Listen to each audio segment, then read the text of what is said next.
Baiklah, bismillahirrahmanirrahim. Assalamualaikum warahmatullahi wabarakatuh. Jadi sedikit perkenalan dari saya atas nama Dimas Ramadhani Adi Yusuf, NIM 180305025 dan saya dari kelas B. Jadi pada kesempatan kali ini saya akan sedikit menjelaskan bagaimana riwayat hidup dari salah satu tokoh ilmuwan muslim terkemuka, yakni Ibnu Al-Haisam. Yang dimana pada pokok pembahasan dari materi yang akan saya sampaikan nanti yaitu melingkupi tiga hal. Yang pertama yaitu terkait dengan bagaimana biografi singkat dari Ibnu Al-Haisam. Kemudian yang kedua itu bagaimana sejarah pendidikan dari Ibnu Al-Haisam. Dan yang terakhir, yang ketiga, yaitu apa saja sumbangsih pemikiran yang telah diwariskan oleh Ibnu Al-Haisam terhadap kita sebagai generasi penerusnya. Oke, yang pertama terkait dengan biografinya. Jadi nama lengkap dari Ibnu Al-Haisam ini adalah Abu Al-Hasan bin Al-Hasan bin Al-Haisam. Dan Ibnu Al-Haisam ini sering dipanggil dengan nama Al-Basir. Jadi Ibnu Al-Haisam ini lahir di kota Basrah pada tahun 354 Hijriah dan wafat di kota Kairo, Mesir pada tahun 430 Hijriah. Jadi Ibnu Al-Haisam ini merupakan salah satu tokoh ilmuwan muslim yang sangat besar pengaruhnya terhadap ilmuwan-ilmuwan yang lain.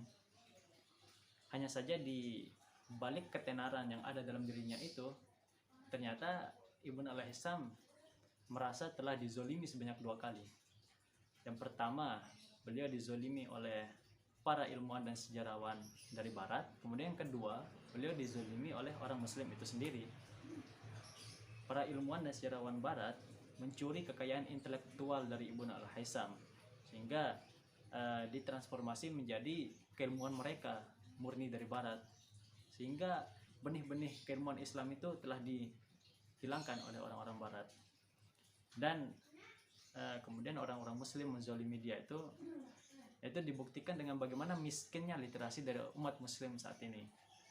Mereka hanya tahu nama dari Ibnu Al-Haisam, namun tidak tahu bagaimana sosok dari Ibnu Al-Haisam itu sendiri.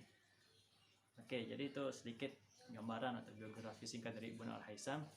Saya lanjut ke bagaimana sejarah pendidikan dari Ibnu Al-Haisam. Jadi Ibnu Al-Haisam ini pertama kali menempuh pendidikannya di kota kelahirannya, yaitu di Basrah.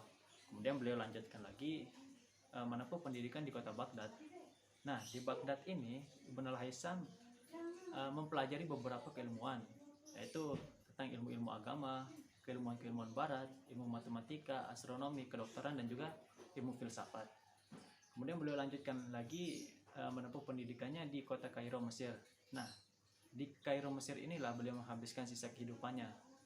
Beliau habiskan dengan melakukan banyak sekali penelitian-penelitian, dan hasil penelitiannya itulah beliau bukukan, beliau satukan menjadi sebuah karya. Yang karya itu beliau sebarkan kemana-mana sebagai referensi bagaimana sih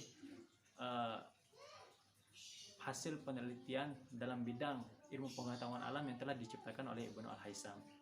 Kemudian Ibnu Al-Haisam ini merupakan salah satu tokoh ilmuwan muslim yang hidup sezaman dengan tokoh-tokoh ilmuwan muslim yang lainnya seperti Ibnu Sina, kemudian Al-Biruni, dan juga Al-Karhi. Jadi ini merupakan fenomena langka di mana salah satu tokoh ilmuwan muslim hidup sezaman dengan tokoh ilmuwan muslim lainnya. Nah, kemudian yang terakhir yaitu sumbangsih pemikiran. Dalam bidang ilmu pengetahuan alam, Al-Haisam ini memberikan sumbangsih pemikiran, yaitu ada 3 teori yang saya cantumkan dalam makalah saya. Yang pertama terkait dengan teori penglihatan atau optik. Jadi menurut salah satu ilmuwan lain, yaitu teori Ptolemy, dia mengatakan bahwa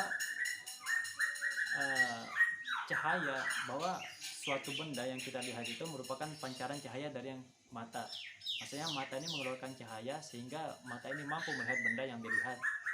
Nah, hal ini ditentang oleh Al-Haisami karena beliau mengatakan bahwa sebenarnya benda itulah yang memantulkan cahaya ke mata sehingga mata mampu melihat benda yang ada di depannya.